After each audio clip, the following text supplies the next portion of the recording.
Seja bem-vindo a esta segunda fase da aula, o homem no estado de pecado. E na primeira fase nós vimos o pecado na vida da raça humana. Nesta segunda fase nós vamos ver a punição do pecado. Então nós podemos ver antes que o pecado transformou o homem num ser culpado, incapacitado quanto ao bem moral, quanto a fazer a vontade de Deus, quanto a cumprir a lei de Deus, e trouxe consequências então danosas para o seu estado de existência. Bom, o pecado então ele merece uma punição, e é isso que nós estaremos vendo agora. Berkoff diz que o pecado é coisa muito séria e é levado a sério por Deus, embora os homens muitas vezes o tratem ligeiramente. Não é somente uma transgressão da lei de Deus, é também um ataque ao grande legislador, uma revolta contra Deus. É uma infração da inviolável justiça de Deus, que é o fundamento do seu trono. Nós podemos ver no Salmo 97, 2. E também é uma afronta à imaculada santidade de Deus, que requer que sejamos santos em toda a nossa maneira de viver. Está lá em 1 Pedro 1,16. Em vista disso, é simplesmente natural que Deus visite o pecado com punição. Então, aqui nós podemos ver que o que leva o pecado a merecer punição.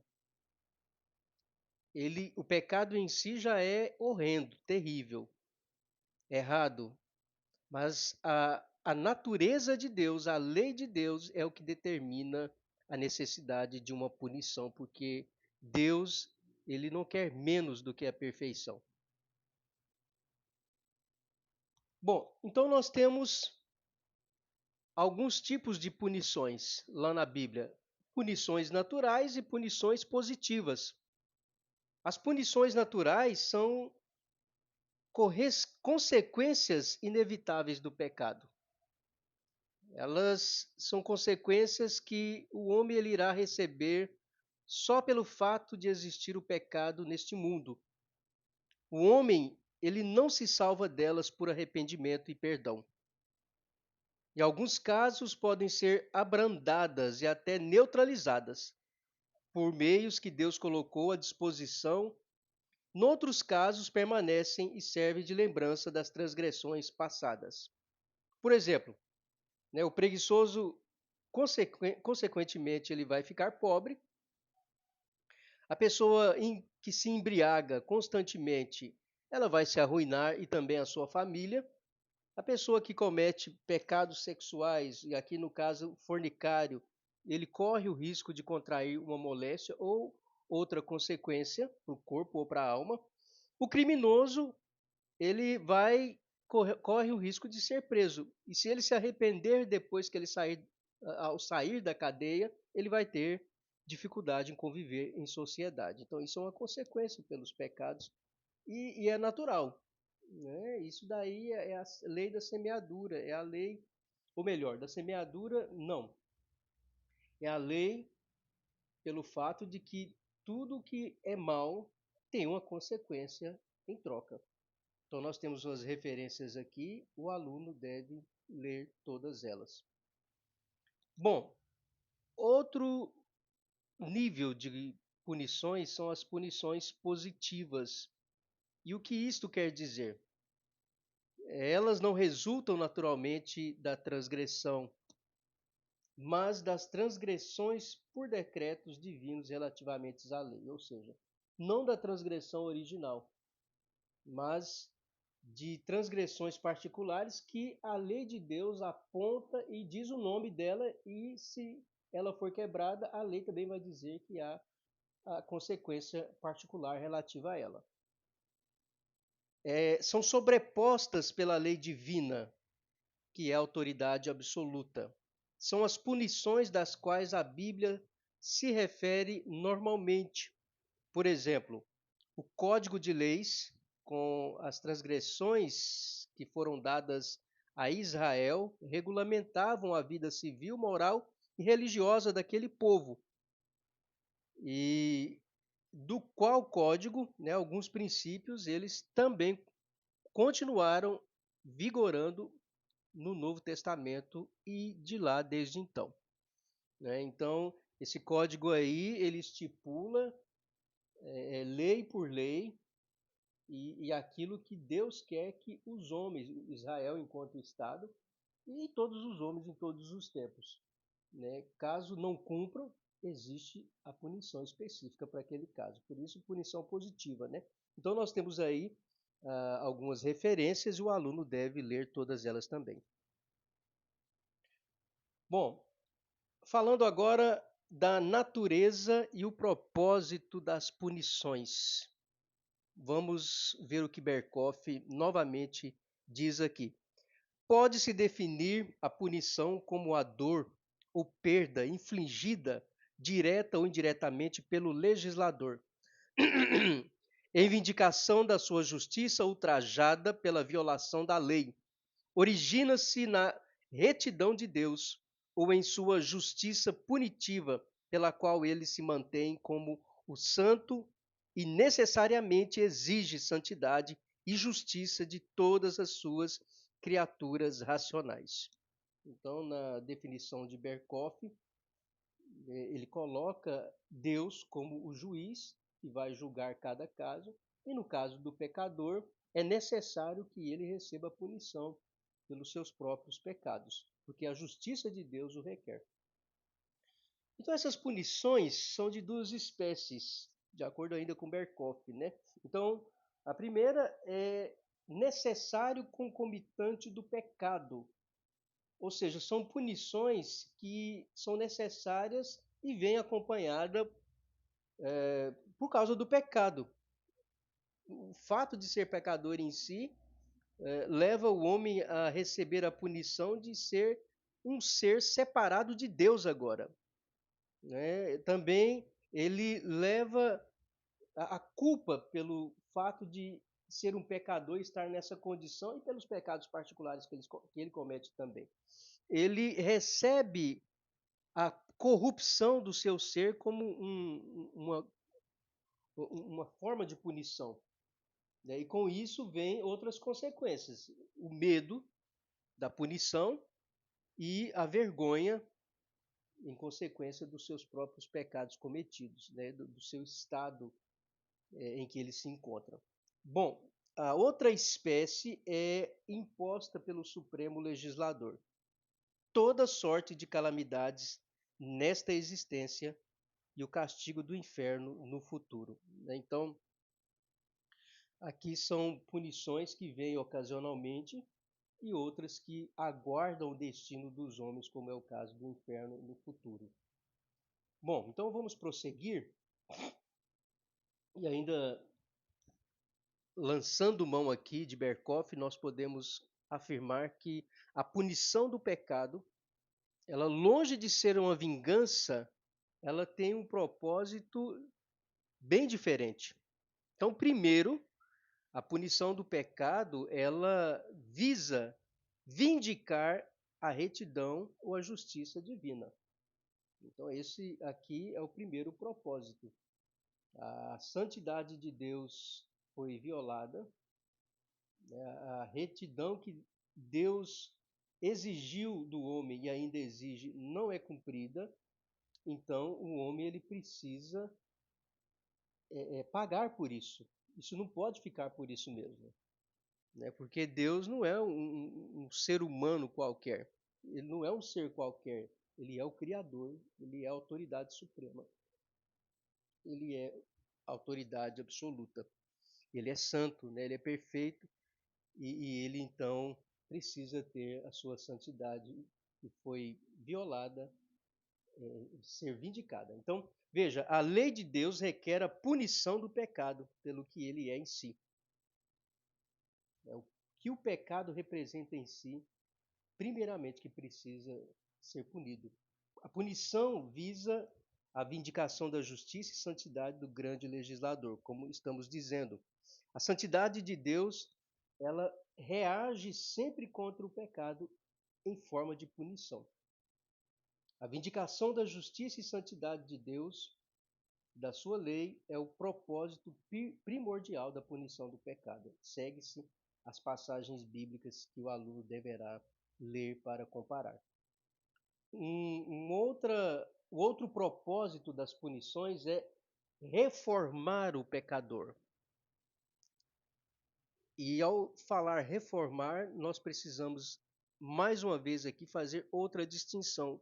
A distinção entre punição e castigo disciplinar. Então, quando Deus ele inflige a sua penalidade, ele pune. E punição é quando Deus ele mostra o seu aborrecimento contra aqueles que praticam o mal.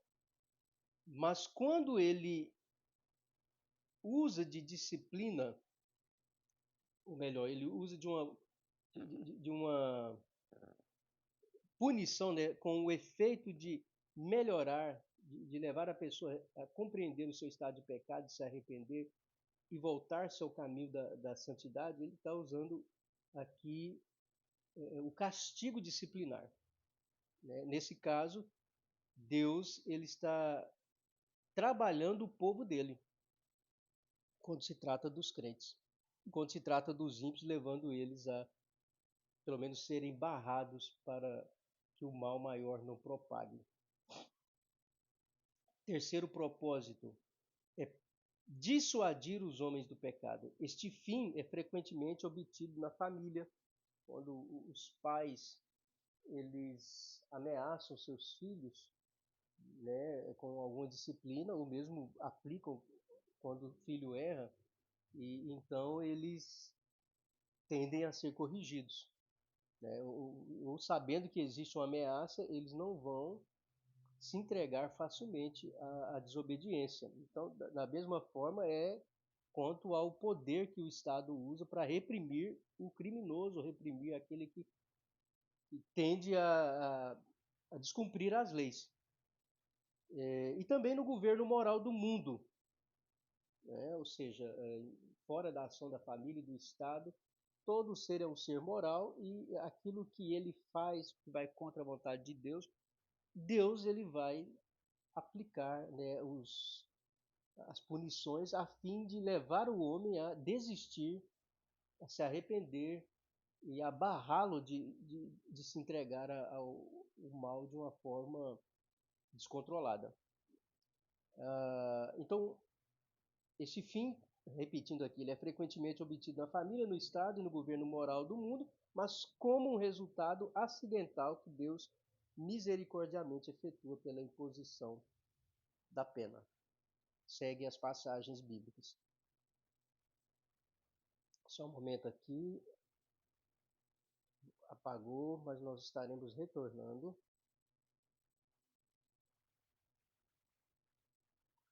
Então, nós temos aqui o castigo efetivo do pecado. Vamos continuar a nossa apresentação. O aparelho aqui ele demonstrou um problema, mas já foi corrigido. Ok, vamos lá. O castigo efetivo do pecado. Berkoff ele diz que a penalidade com a qual Deus ameaçou o homem no paraíso foi a pena de morte. A morte que aqui se tem em mente não é a morte do corpo, mas a morte do homem total. A morte no sentido bíblico da palavra. A Bíblia ela desconhece a distinção tão comum conosco entre a morte física, espiritual e a eterna. Ela tem uma visão sintética da morte e a considera como separação entre Deus e o homem. A pena foi também executada efetivamente no dia em que o homem pecou, embora a plena execução dela tenha sido sustada temporariamente pela graça de Deus. Então, o castigo efetivo do pecado é aquele que Deus resumiu na palavra morte para Adão. E Deus aplicou naquele dia. E nós não devemos confundir aqui como morte do corpo, como sendo esse o castigo efetivo, porque, como Berkoff disse, na Bíblia, ao falar da morte como consequência do pecado, o conceito ele engloba uma ampla variedade de questões aí, né, que nós estaremos vendo separadamente agora, que envolve a alma da pessoa, o corpo da pessoa, né, o estado definitivo da pessoa no futuro, né, depois do juízo. E então assim, e todas as consequências que advêm disso daí estão resumidas naquela ideia de morte, né? Então é um conceito amplo, profundo, que tem a ver com a separação de Deus, que é a fonte da vida, né, para o pecador. E aqui é bom também dizer que a morte de uma forma plena, ela não foi aplicada em Adão e na raça humana imediatamente depois que ele caiu em pecado. Apenas uma parte foi aplicada. O restante está sendo sustado até o dia do juízo final, que é quando a morte ela virá na sua aplicação plena naquele dia àqueles que estão destinados para esse fim. Vamos para frente aqui. Então, vamos agora dividir em partes os elementos que compõem o sentido de morte na Bíblia. Então, fazendo a distinção a que estamos acostumados, podemos dizer que a morte inclui os seguintes fatos: morte espiritual, que é o estado de pecado que o homem nasce, faz parte. O estado de pecado em que o homem nasce faz parte da penalidade do pecado. Já começa por aqui. O pecado separa o homem de Deus, resultando morte, pois Deus é vida. A morte espiritual acarreta culpa e injustiça, corrupção e impureza. Sem a influência restringente da graça comum de Deus, a vida social seria impossível. Então, só o fato de haver morte espiritual, ou seja, o homem continuar vivo fisicamente e a morte eterna não ser aplicada, mas o homem só experimentar a separação da comunhão com Deus e continuar vivendo, já seria suficiente para levá-lo à ruína completa nesse mundo. O que não leva isso a acontecer é o fato de que a graça comum de Deus age nesse planeta, na vida dos seres humanos caídos em pecado. Bom, um outro elemento constituinte do conceito de morte na Bíblia é os sofrimentos da vida. Sofrimento no corpo. O homem passa a ter fraquezas, doenças, desconfortos dos mais variados, agonias para a alma dele, e aí vai. Na mente, ele sofre perturbações, tristezas, depressão, transtornos dos mais variados. A consciência e a cobiça do homem é um campo de batalha agora, com paixões e desejos em conflito e a vontade se recusando a seguir o julgamento do intelecto, né? Ou seja, o homem, ao invés de ele viver em paz com o que é bom, correto, não. Ele quer o errado, ele sabe que não pode, ele fica se segurando, ele sofre porque ele quer e não tem, ou então às vezes ele tem o que é errado e sofre porque ele fez o que é errado, e ele sabe que é certo uma coisa, mas ele vai e faz o que é contra o que é certo, né? Contra aquilo que é certo. Então, veja a perturbação da consciência do ser humano por causa da cobiça. E também, né, os sofrimentos da vida incluem sofrimentos causados pela natureza física, né? Nós temos aí vários deles, os ciclones, né, tornados, vulcões que explodem e destroem, né, a vida ao seu redor, vida de pessoas e animais, tudo. Os tsunamis, chuva forte e doença, né, que vem em consequência das chuvas fortes e coisas desse tipo aí. Mas ainda um outro elemento constituinte do conceito de morte por causa do pecado é a morte física, que é a separação do corpo e da alma, né? Então nós temos aí as passagens bíblicas, o aluno deve ler, né? E a morte física ela já é um estágio que vai se avançando. Quando o ser humano, ele então, a alma, ela é forçosamente convidada a deixar o seu corpo, né? E aí o corpo vai para o pó e a alma ela segue o seu destino. E por fim, né, nós temos a morte eterna. Esta é a culminância e a consumação da morte espiritual. Com as restrições do presente desaparecendo, a corrupção do pecado tem a sua obra completa. O peso total da ira de Deus desce sobre os condenados. A condenação eterna do ímpio irá corresponder ao estado interno das suas ímpias almas. Haverá angústias de consciência e sofrimentos físicos, né? Então, na morte eterna, aquilo que ainda a graça de Deus nesse mundo poupou o homem de sofrer, e aquilo que lá onde a alma dele está no inferno e só a alma sofre, mas não o corpo, porque o corpo está no mundo, aqui na morte eterna, tudo virá de uma forma plena.